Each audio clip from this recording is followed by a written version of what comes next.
In the previous video, we showed you how to use reinforcement wraps at a reinforcement height, and you can do that in your saved pallet configuration.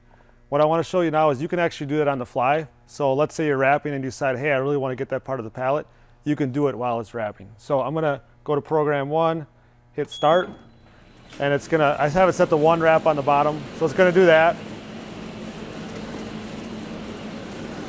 And then once it does that, it's going to go up. And let's say I'm thinking, hey, I really want to wrap there and get it good. If I hold the start button in, notice this stops, and I can keep wrapping that one part of the pallet. Now if I let it go, it's going to go up. I'm just going to let it go up to the very top and do its 1 wrap on the very top.